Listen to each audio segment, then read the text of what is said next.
Hi there, it's Kevin with Rogue Deck Builder. Been a while. It's time for another Market Monday on a Tuesday. We got a juicy one today. This is going to be more of a, I don't know, not quite a rant video, it's an overview video of play boosters. I've had a million messages on my take on the new play boosters that was announced by Wizards of the Coast that is going to be kind of mashing together and replacing draft and set boosters into one product. So if you haven't read this article, I highly suggest you go over to Wizards. Just search what are play boosters. It'll pop up this article. It's easy enough for you to search that as it is for me to link the article. And then it will have Mark Rosewater. There's a couple articles. This is the best one by Mark Rosewater because it explains it better than their older article. We'll pull them both up there because it is link it here.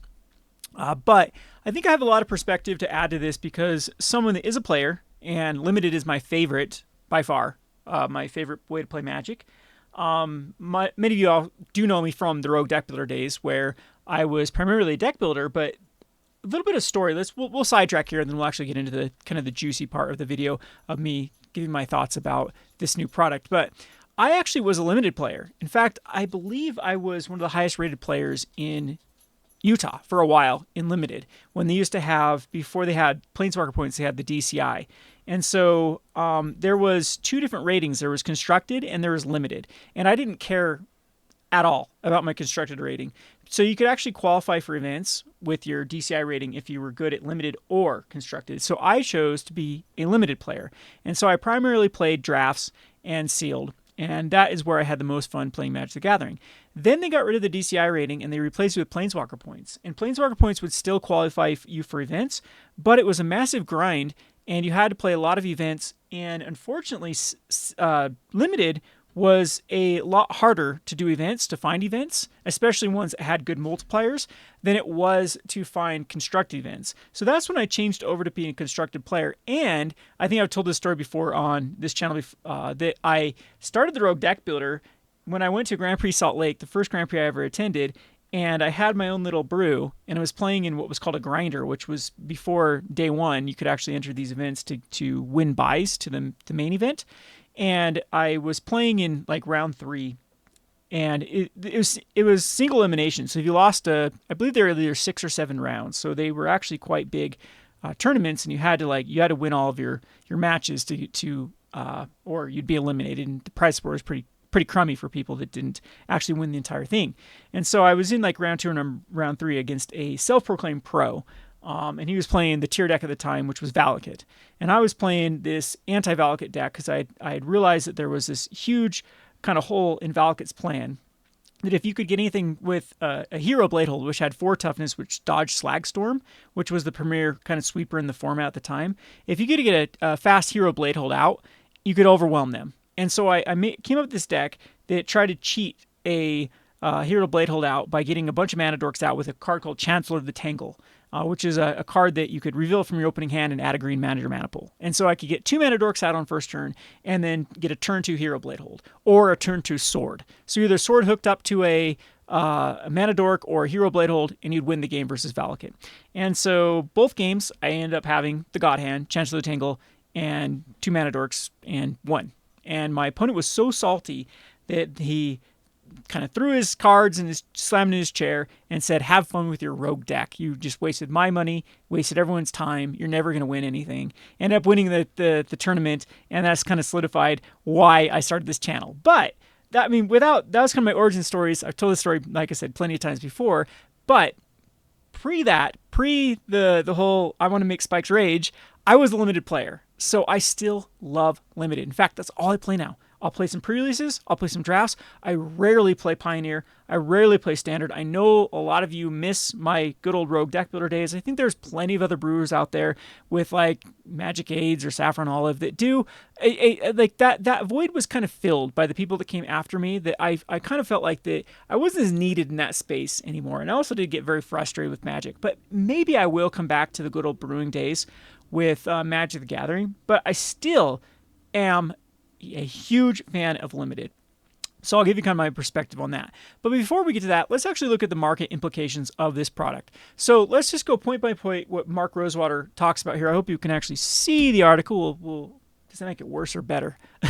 So, of what play boosters are, and I'll give you my perspective as a store owner, as a player, as someone that has flipped Magic cards in the past, and where we have kind of run into the problem. So, first of all, I absolutely abhor set boosters. I can't stand them. I think that they were just a shrinkflation way of. I hate the art cards. I know people love the art cards, but it just seems like it's an unneeded. I'd rather have art cards be in the collector's boosters than in the set boosters because they are collectible. They're not something that I think should have been in the set boosters. So set boosters were a good idea. They were an absolutely terrible execution. In fact, I kind of liked how they had in set boosters, they had the pairings of cards that cards were supposed to work with. So they had the first line of cards that, so we'll look at the play boosters here. So in the old set boosters, it used to be you'd have these slots, these commons or uncommon slots in the set boosters, and the first ones were cards were supposed to pair with each other, but they were so lazy. They were so lazy with how they did it that oftentimes it'd be like, ooh, look, an artifact and an artifact. And you get like these artifacts, you get like an equipment and an artifact that had nothing to do with each other, like a mana rock and an equipment that gave something flying. And it's like, see, these two cards are head turners. They work together. Or what I remember, one of the sets is like, this card's a zombie and this card's a zombie. And they're supposed to be, because when you open up a pack, it's like, cool, these cards have potential of being in the same deck together. So again, it was a pretty cool idea for set boosters, and absolutely terrible execution. What I would have liked to see, and what I'd like to see going forward, is get rid of, well, not really get rid of remastered. I think remastered is a good idea to do. What I'd like to see is a set being released of now these play boosters, and then 2 months later, a remastered version of incorporating the set and going back to any of the cards that have any sort of association with that plane. So we're going into Ravnica Remastered, and Ravnica Remastered is going to contain cards from the Ravnica plane. That is just an amazing idea, and I think that those should stick around. They should be mainly draftable and limited. There should be big limited events and a Grand Prix or something that is showcasing it, and like a pro tournament for it. And everyone could get it's just a great way to celebrate the plane, lots of nostalgia. And what's really cool about it, which set boosters should have done, is it gives you the experience to play cards that synergize with other cards, mechanically speaking, from that plane. And set boosters should have done that. So instead of actually focusing on like, ooh, look at these cards from this set boosters should have been more like a remaster to begin with. It should have been, remember we're introducing Proliferate in this set. Remember when we had Proliferate in War of the Spark? Remember when we had Proliferate in New Phyrexia? Hey, this card would have been so cool if it would have seen limited environment with this card. And it should have been a limited focus booster.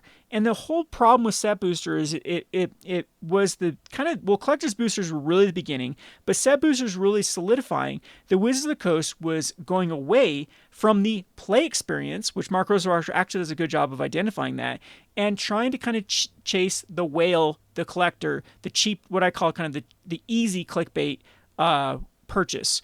And that is not a healthy long-term thing. I am not a fan of collectors. I don't think that they are good for, like, I don't think that they're what you should be focusing on. Like, you can be a collector, that's perfectly fine. And everyone in Magic is probably a little bit of a player, a little bit of a collector, a little bit of everything. None of us are solely just one or the other. But collectors, like, I think that collectors will be happy collecting things that players want to play. I don't think you ever need to focus on the collector. They are going to go towards what is actually the utility, the game pieces. They're going to actually be fine with collecting the things that people want.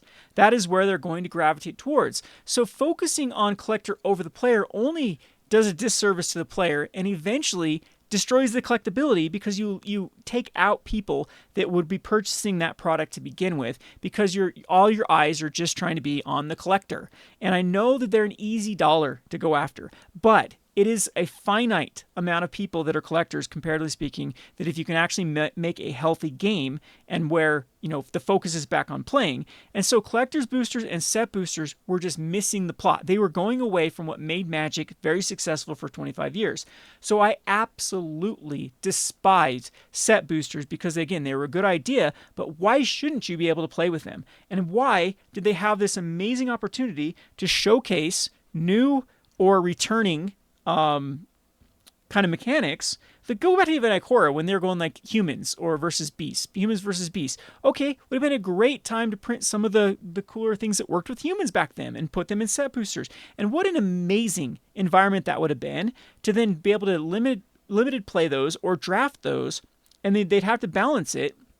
And that way you can have these older cards that you're nostalgic about. And again, this is the problem with Magic, is the power creep has gone up so quickly that things are not, even in Pioneer now, takes a very powerful card to actually see play in Pioneer. And let's not even talk about Legacy or Modern. So it's just something that is not feasible for Wizards of the Coast to be able to have the vast majority of their cards see play other than in these limited environments. And set boosters would have been the perfect way to go back to these cards like Grim Reborn or the zombie that turn things into zombies. That's never going to see Pioneers, never see Modern, but it was such a flavorful, fun card. Or like Hapatra with -1/-1 counters. So these cards that traditionally see play in Commander, they could have been showcased and paired with things out of set when that mechanic was coming back, and that you would have some amazing experiences in Limited by synergizing those cards together. And kind of it would have led to more people actually brewing decks in Commander or even trying them out in Pioneer and stuff. And that, I think that would have been a much better route to go than set boosters just really focusing on this nonsense of collectors, which again, they're going to collect regardless. So why focus on them? There's no point to focus on collectors. And collectors boosters, I also would like them just to go bye-bye. As Rudy from Alpha Vestas perfectly stated, you can't have it both ways. You can't have endless supply of collector boosters and still call them collector boosters because they're not collectible anymore. So either they have to just bite the bullet and realize there's going to be this FOMOing of collectors boosters and release like a very limited run of what they kind of used to do with like from the vaults, and have everyone just up in arms and you'll have all the tiers by the people that because then they'll go above MSRP and then there'll be the scalpers and stuff like that. But at some point, I actually think that side of back in the day when, like I said, from the vaults were instantly bought up because they were super collectible, that was better for the game because, again, you could go and buy draft booster. If you wanted to experience the game, you didn't have to pay a premium. You could just buy the kind of vanilla product that was accessible for everyone. And if you were a salivating collector, a FOMOing collector, then yeah, you would have to put your wallet in the ring and compete against other people that also wanted to purchase these exclusive products. But I don't think there was anything really wrong with that at the end of the day. The people that still wanted accessibility of the game still had accessibility of the game, and the people who wanted to FOMO collect could still FOMO collect. And it was a good ecosystem back in the day for that. Now, when they wanted to make collector boosters insanely accessible, and again, chasing that cheap dollar and tried to flood the market with it for this really, like I said, the FOMO creeping, I've said in the past, of where the endless supply, this collector booster is sold out from Kamigawa, let's do another reprint of it. They're no longer collectible.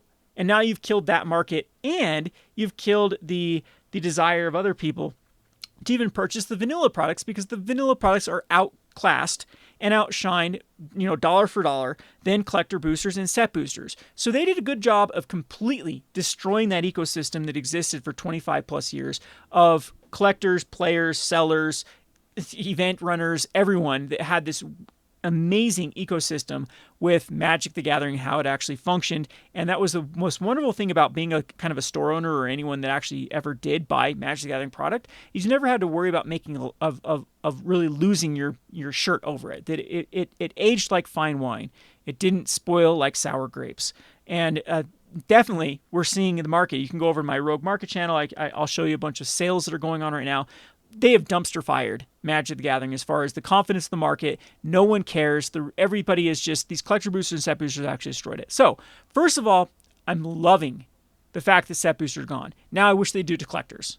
Again, they could replace it with some other product, but the data is just the writings on the wall of collector boosters. No one cares about them. When you have $100 New Capenna, when you have $140 Dominaria United that has legend cards in it, when you have Doctor Who that's now going down to distribute price when it's only a week old, when you have Kamigawa, one of the best sets ever printed, where the collector boosters are at distributor price again, no one's making money on them, no one's buying them, there's a problem. Collector boosters are just, they finally lost their luster. People have finally woken up to realize that there's just just nothing intrinsically cool about these collector boosters when they're not collectible. When you make everything special, nothing is special. They're no longer collectible. Set boosters, same thing. It's just kind of lost its luster. But Mark Rosewater, this first point here, so problem number one, set boosters eclipse draft boosters. He is completely right with this. When you create a product that just has better value, because draft boosters were just so crap now, when they have less foil pull rates, when they have less abilities to get rares and mythics, and then you just have these set boosters, but with dollar for dollar, have better expected value and have a better experience to be able to make back your money. It makes draft boosters absolutely obsolete. It makes draft boosters kind of crappy too, to even want to justify doing a pre-release or even justify doing a draft, because it's just not worth it at that point. And that was what used to be so cool back in the day. Back in my time, when drafting was actually pound for pound the best, because stores would usually do drafted and incentivize people to do draft. And so instead of just opening up packs, you might as well even draft them. Let's just do a draft instead of opening them. And then you get more people actually opening draft boosters because they don't care about cards. They just want to draft like me. I just do draft after draft. There was a time when I was poor that I lived on store credit from drafting. So I would just sell back all the cards that I got from drafting, as well as any sort of price support I just turn into store credit. And then that was my experience. I just like to draft and draft and draft and draft and draft. And I actually made some standard decks out of it. And again, I didn't have to pay for Magic the Gathering because I had good enough skill level where I could just draft and the proceeds would go towards more drafting. Set boosters killed that. It made those people that are like, well, I'm going to open up these packs anyway, might as well draft. Or I get this incentive, there's price support for entering draft, so it's cheaper for me to go the enter a draft and have, some fun playing in draft, even though I might not like it as much. And it just gave a lot more value towards those draft boosters than now being, like Mark Waters said, eclipsed by set boosters. Now, on to number 2. As a store owner, absolutely. It causes inventory problems. The two main things right now we're having Magic the Gathering is the set releases are too quick and there are too many SKUs out there. With Jumpstart, with Arena starter kits, or now they're called starter kits. There's collector boosters, set boosters, commander decks, draft boosters, pre-release kits, all these things. There's too much. Omega packs. I mean, go on and on and on. They've created too many products that are headaches. And this one goes back to what he was saying. He repeats himself a lot with this set boosters, eclipse draft boosters. Like each one of these, he basically says the same thing. Is it caused a bunch of inventory problems you didn't know? This is so weird for me too. So I could never gauge which one was going to sell better. It made no sense. I couldn't figure out the science behind it of why set boosters from like Dominator United sold better than draft boosters, but for Kamigawa, draft boosters sold better than set boosters, and for Baldur's Gate, draft boosters sold better than set boosters, but that wasn't true for, it was always just such a crapshoot of trying to figure out which one was going to sell. And so do I order like even spread of both, or do I order mostly set boosters of both? Or it was horrible. And a lot of times too, it's like, how many drafts am I going to run? How many draft packs am I going to need to have? And even for stores too, the value just wasn't there. We made a lot better profit margins. It was easier to sell set boosters at a higher margins than it was for draft, because again, they were eclipsed by set. And so it just was an absolute headache to be able to carry both set boosters and draft boosters and try to gauge which one's going to sell, which one's not, which one's going to be blown out a week later on Amazon, which one, like it was a mess. And so having one product gives a better picture, an easier picture to paint of what you're going to need. And so I 100% agree with this. Problem number 3, it began to ban with draft boosters. Well, again, this is repeating itself from this because now stores had to choose between two. And I like what he's talking about. Learn to play special drafts is a huge part of the ecosystem. You killed it, Mark. I'm so frustrated with Mark. Mark Rosewater and I, we go back a long way with some, I've tweeted that, even made fun of him in the past. I do think that I really like Mark for many things he's done in the past. Mark just ended up being, when you kind of put yourself as the face of Magic the Gathering, and he positioned himself as, I am going to be your go-between between the corporate shells and like, I love Magic the Gathering. I'm going to be the guy that's going to look out for the players. And then he just became such a suit and he became such a cheerleader that I think that he kind of betrayed Magic, because, and I know his job was on the line, pressure, everything. He kind of did become a sellout, and that's why I have a problem with Mark Rosewater. But I'm glad that he's actually, the one thing I do like about Mark Rosewater is he does have some ability to have self-reflection. A lot of times he's a little too narcissistic for me, where he just doesn't, he refuses to see like the writing on the wall. But eventually, I think Mark does. He does come back down to earth and realize, and he does make some changes. I hate Project Booster Fund. Maybe he'll finally figure out, and we'll go over Project Booster Fund later down the road, which is my main gripe about these play boosters. However, I think Mark Roser does have the ability to listen, which is much better than other people in this company at this point. So kudos to Mark for actually making these posts and taking some accountability.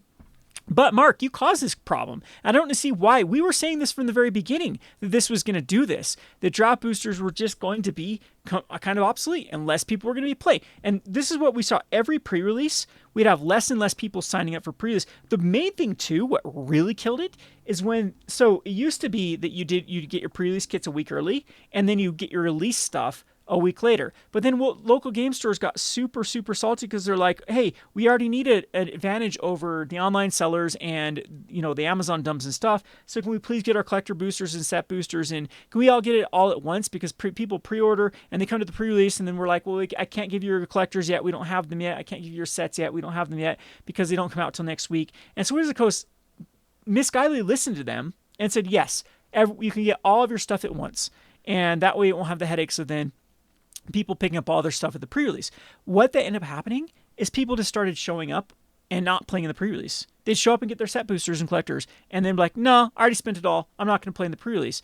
The pre-release was the pre-release for a reason. It was the time that you could actually experience the cards before the damn set was released. That was why it was called a pre-release. And so you guys killed draft boosters in more way than one by creating the collector boosters, and the set boosters were just a superior product, and then B, releasing everything in the market at the same time, so there's no point to playing their limited. Another problem too is you had this stupid asinine policy that only pre-release could be done on pre-release. You couldn't do drafts. What used to be so fun is we'd have one big midnight pre-release for stores that have the midnight pre-release on Friday night. And actually it was, man, you guys that are new to Magic, you missed out on the glory days of Magic, where pre-release were it was so fun going to Friday Night Magic as 5 o'clock or 7 o'clock, playing a ton of Magic up until the midnight pre-release, already being tired, pounding a bunch of energy drinks, then playing the midnight pre-release, and a lot of stores would have pancakes or you'd go out to eat afterwards, and so you'd be so just drained after, but it was so fun to play in the pre-release and then go out to Denny's or something afterwards with your buddies, and they're like, okay, or then we'd hurry and go get some power naps, because then the next day on Saturday would be drafts with the new set, and it'd be like $10 drafts. I remember the $10 drafts at stores, because stores just wanted to get the product out there, because people needed to be playing in standard the next week for the regular release. And so you'd have your midnight pre-release for limited for sealed, and then you start doing drafts all Saturday. And the Wizards kind of put their foot down and said, nope, the only thing that was available to do is two-headed giant, and it had to be these pre-release kit environments. And that actually also killed the ability to people wanting to be drafting. And then now when you factor in the whole thing that, okay, everyone can get their set boosters and collector boosters on, and their commander decks on the same time. I mean, I'm okay with actually commander decks being on the pre-release, because that's also would be fun. I think that they should do a midweek thing or something with that, where they should have these little doses of when things coming out, when stuff come out. My ideal kind of timeline is they should have the pre-release, which would be only the pre-release stuff, and then they would actually, in my opinion, they should have a retailer release, which is then all the other products that they get a week before the Amazons get it, a week before. What I'd like to see with Wizards of the Coast is they have their own, kind of like how the Pokemon has their Pokemon Center that actually sells at MSRP. Wizards of the Coast should also have their own Magic Center that sells at MSRP, that then gives us stores something to anchor our prices off and compare it with, so that when people come in and say, I can get this box for $90 on Amazon, I can be like, well, Wizards of the Coast is selling it for $145 or $144, and that way I can do a little bit of comparison of what it should be going for, and then people won't get their panties in a knot about overpaying and getting ripped off by their local game store.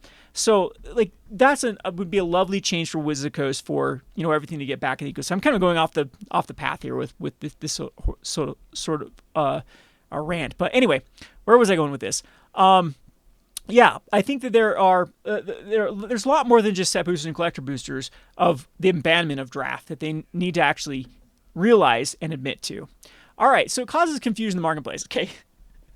Speaking of it, so here's something that okay, and I apologize for this, and I just don't see any way around this. So we are a two-man operation here at Gone Rogue Games. I have 150 patrons. When I get orders for pre-releases, it is, and I want to get them out on time. Like I want to get it out the same day. Like people want their product, and I have to compete with everything else again. I have to get it. I got to get the product out to people. So we are in a mad rush of matching up orders and getting everything boxed up and shipped out. There have been and I apologize, patrons. I'm still learning. I'm still trying to figure out a better streamlined process of doing this.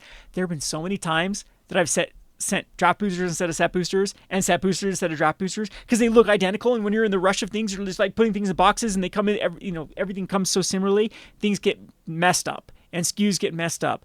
And that's a problem I've had is just shipping the wrong type of stuff. And again, it wouldn't be a problem if there was only one product. I mean, it's pretty easy to see the difference between a collector booster and a draft booster. But when you're in the rush of things and trying to distinguish between a set booster and a draft booster, even though I even have them in big piles, but then I go and grab one and like, okay, here, I got this box.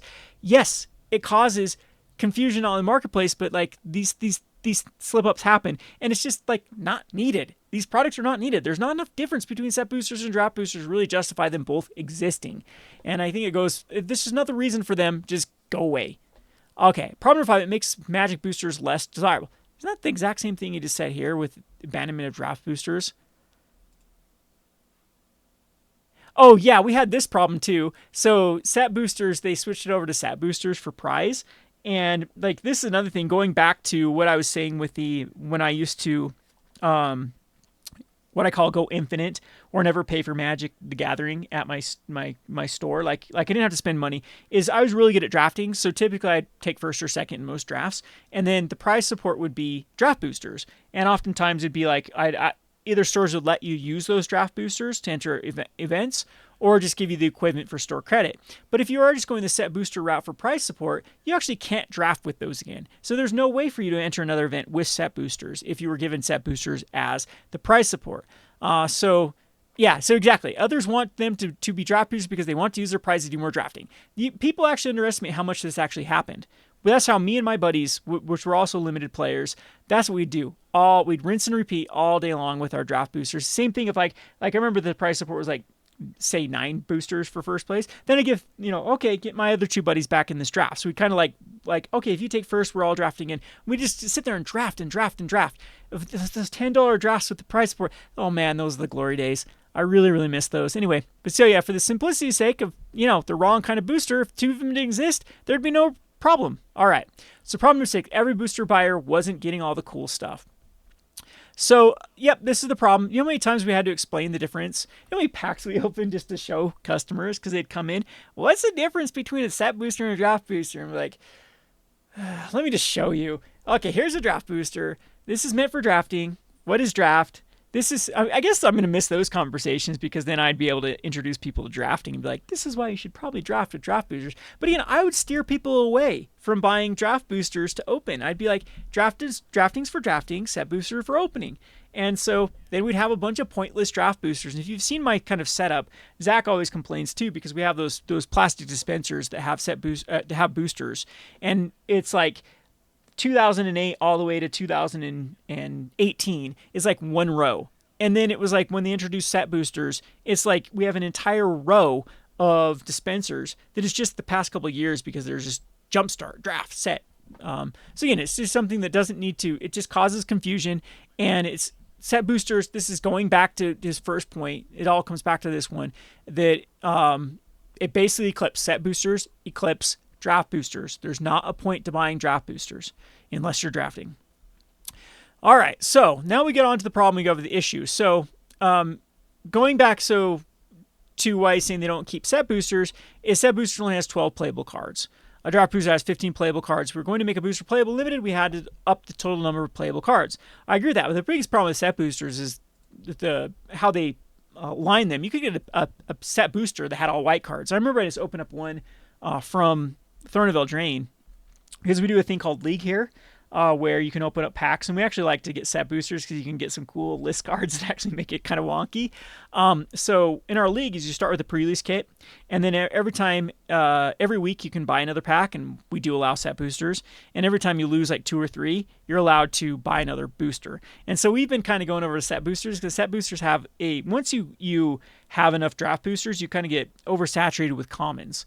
And set boosters actually have a high quantity of uncommons. So actually to get more uncommons, it's better at that point to start getting set boosters because you have a higher chance of getting more rares and uncommons that will actually lead to actually putting them in your pool and actually playing with them. So that's actually led to another problem too. If you look at the market, like commons are the new uncommons and uncommons are the new commons because both collectors and set boosters had a higher amount of uncommons than draft boosters. And so uncommons became like common 2.0. And you can actually see that in a lot of prices where we have like Deadly Disputes and Considers and a bunch of common cards at like $2-3. And there's some of the red cards too now that I've noticed too out of Crimson Vow. The just draw 2 are basically you have until the end of the next turn to play 2 cards. Like those, I can't remember a format where we had $2 or commons. Like uncommons, yes, but not commons because drafting added so much supply to commons. But when everyone's going over to the commander and set boosters, commons become the new uncommons and uncommons become the super commons. Anyway, so yep, the colors weren't balanced. Set boosters just had a mishmash. Like I said, I opened up a set booster, had all white cards in it. So it's impossible to draft it. You get a bunch of those. Everyone would be in the same color. And then the ratio of rares would have to shift. They're correct. Set boosters had a higher chance of getting mythic and rares. And they have done this, though, and this is my concern, though, with play boosters, is play boosters actually have a lot of wonky stuff.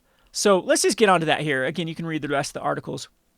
And so speaking of which, market-wise, I do think this is a good change. I agree with Mark on all this. The confusion goes down. It solidifies or not solidifies. I can't think of the word. It consolidates everyone purchasing the same product, so you don't have all this mess of 2 competing products that don't need to exist. That was the problem with theme boosters too and Jumpstart. They were obsolete. You didn't need them. Jumpstart was such a bait and switch. If they would have stayed with Jumpstart, I would have been all for it. In fact, I still think that they should get rid of Jumpstart and just focus on Remastered. And then it would be showcasing they can do under the remaster. So they'll release the set, and then they'll release the remaster set a couple months later. And under the remastered should be maybe collectors. I don't know. I'm not a big fan of collectors, but it would justify collectors. Then that should be Jumpstart, and then it should be draft boosters, or now play boosters here with the remaster experience. And that's where Jumpstart has a much better... because that's where you can actually showcase the mechanics. So again, like I said, make a dinosaur theme. Ixalan's coming out, so Ixalan has a dinosaur Jumpstart, and then you can bring back cards in the remaster set, of course, or other places that would have worked with that Jumpstart. So it would go back to the OG Jumpstart, which was actually fun and cool, and had a lot of different varieties, not the kind of Frankenstein monster that they released with the set Jumpstart. So we're just absolutely dismal. But anyway. Where was I going with this? So market-wise, I think this is a good change, all in all. But let's get over to the limited experience now. So we have 1 to 6 commons. So this is down, I believe, from 9 or 10 uncommons. But why have a basic land slot? Like, this just seems like it's a waste of a print at this point. Same thing with the art. The art card, is there an art card in this one? I thought they did have an art card. Maybe not. Art cards should go over to collector. There's no point for them to be in set boosters. Get rid of them. They should go over to the collectors. Basic land, at this point, do we need a basic land in every pack? I think they should just get rid of that. It's just they stand up on the floor. I mean, there are plenty of lands out there in this day and age. You get tons of them. Stores have tons. But anyway, so we have 3 uncommons, which is going to be lower than... so uncommons, again, are going to be the new uncommons. Other than collectors are still going to add a ton of uncommons, but they're going to be foil. So now we're actually have this kind of weird market where I think foil uncommons are going to be more common than... Well, no, because then these will be drafted. Yeah. Anyway. So we have the 1 to 6 slot with commons. Sure, that's enough commons. You're going to have one of every color and maybe a land or an artifact for the slot, because I know that they started to do that. They wanted to represent one of each color. Then we'll have slot number 7, which is a list or another common. Okay. So it's probably a showcase, or it can be from the list. I wish they would actually get rid of the list completely out of here because, like I said, I foresee where someone gets like a Sword of War and Peace. It's on the list card, and it's just an absolute limited bomb in like a set that doesn't deal with artifacts. So maybe the set comes out that doesn't really have a good way to deal with equipments or artifacts, and then it just kind of takes over. Then we have 3 uncommons. Sure, that was very similar to draft. And then we have a rare mythic slot. Then, though, okay, that's just basically draft boosters. The basic land, who cares? And then we have a non-foil wild card. So, okay, this is where the showcase is going to be here. So there's going to be a showcase slot or spec with Strixhaven, Brothers War. That's probably your slot for whatever they're going to showcase for that particular set. And then we have a foil in each one. So this actually seems like a Masters set where they guaranteed a foil. So foils are going to continue to be worthless because they're going to be just completely oversaturated in the market, and they're no longer going to be collectible, in my opinion. There's not going to be any spread between the foil and the non-foil, and that's where I think they should just absolutely get rid of these, and maybe foiling should only be in collectors, or again, this is weird that it's going to be, you know, a one per pack. It's just going to really devalue the ever having any sort of spread between foils and non-foils. And of course, the add token helper card, fine. Yep, that's fine. You need tokens. So, all in all, what I foresee though is you can get a rare in these 2 slots, a rare in this slot, and a rare in the list slot. So you can have the potential of having 4 rares. In a limited environment, especially in a pre-release, that is going to be nutty if someone actually does get those packs and they get a insane list card that pairs with these other ones. That is going to be for some nutty, like not balanced whatsoever limited environments. However, all in all, this is a very positive change. And the consolidation of products is exactly what we need. Now, if they can both tighten their belt and consolidate, I think that we're in for a market that actually can recover. Like, I keep comparing Pokemon and Magic. I actually think Pokemon's in worse shape than Magic the Gathering because all Magic the Gathering needs to do is get out of its own way, and it becomes to a healthy market again. Pokemon is just, they have some massive consolidation to do in their distribution lines. They are printing way too much product, and it is insane where they're going, like even the Costco route, and like it's in gas stations. And man, oh man, Pokemon is headed for some troubling times, in my opinion, with the amount of stuff that they are coming out with. Like, it's weird because both of these, the big 2, Pokemon and Magic, they have their own issues of where they're really screwing their own brands, where they're devaluing their own brands. And they're similar but actually different. Like, Pokemon's really respecting the stores at this point with giving that window for them to sell early, as well as really, really doubling down on trying to make Pokemon back to being a playable game rather than a collectible game. But they still have that problem with just way too many distribution outlets of it, and it's just in too many places that it is just absolutely, there's no way anyone's ever going to get MSRP or even close for Pokemon. It's going to take a lot for Pokemon to actually recover because there's just so many Pokemon cards out there. Magic, however, has gone this other route where they've, as I stated earlier in this video, they've just kind of given up on play and focus on collectible. And as I said earlier, you don't even need to do that. You don't do that. Just focus on play, and the collectors will collect. They'll do it. I mean, people will collect baseball cards because they like to watch their favorite baseball players play the damn game. That's the whole point to it. So, that's the whole focus on it. It'd be like baseball trying to get rid of baseball and just try to sell the cards. So Wizards of the Coast needs to go back to actually organize play by doing fun events, and hopefully these play boosters can actually be a good experience. I'm not going to judge them before I actually play them. Maybe they're actually going to be a little bit better because I do like a little bit higher power level for draft or for sealed. And it should add to some shenanigans. I know I foresee some terrible things with these lists, but what happens when you actually do get a list card that does synergize quite fun with these other cards? That's actually going to be quite fun. I personally don't like the list. I think it's just a nonsense way to reprint cards. I think that people don't value this slot, so Wizards isn't really getting anything out of it. It's something you can't use like EV calculators or really get people excited about, that they could get some random list card. It's really, really hard to figure out what's in a particular list because you actually have to go find the release of that list for that set and try to compare and contrast what got added, what got removed, to what you could actually get in there. And so, all it is like this planeswalker symbol. Talk about thing that leads to confusion. All it is, the difference, they still have the set symbol, they still have the old borders, they still have everything that's identical, and all it is in the left-hand corner is a little planeswalker symbol. So I don't like the list. It does add for some fun things with a limited environment, and like it'll be fun because I did like set boosters for that very reason. And so it's going to lead to some interesting drafts for sure. So all in all, there's my perspective on the play boosters. I think is a good step in the right direction for fixing Magic. Magic has a lot of other things they need to fix, as I stated here and have ranted and raved in other videos. There is a lot of things that Wizard Coast needs to do to get out of their own way for this to be a successful game again. But anyway, that is my overview of the play boosters. I hope you enjoyed it. I'll have a more of a rant video over at the Gone Rogue Games talking about play boosters, and we'll keep an eye on this as things progress. I will be attending the Magic Summit in Salt Lake City, and so I do need to build a Commander deck because I am obligated to play Commander. Ugh, I'm already throwing up about it, but I will be building a Commander deck. Fun to build Commander decks, miserable to play Commander. That's my 2 cents on that. And so be looking for a video on this channel of what deck I'm going to be taking to Salt Lake. And maybe I'll make some Pioneer decks or some standard decks too of kind of the Rogue brand. I apologize for kind of letting this channel die. I got really invested in the store and invested in kind of creating content over at the Gone Rogue Games channel. And I keep saying I'm going to come back to this channel. Baby steps. I do want to. I've realized that I miss this aspect. I miss making videos. I miss interacting with fans. And let's kind of giving you my 2 cents. I think I do add a lot to the community here with my kind of unique perspective being a player, being kind of an ex-YouTuber.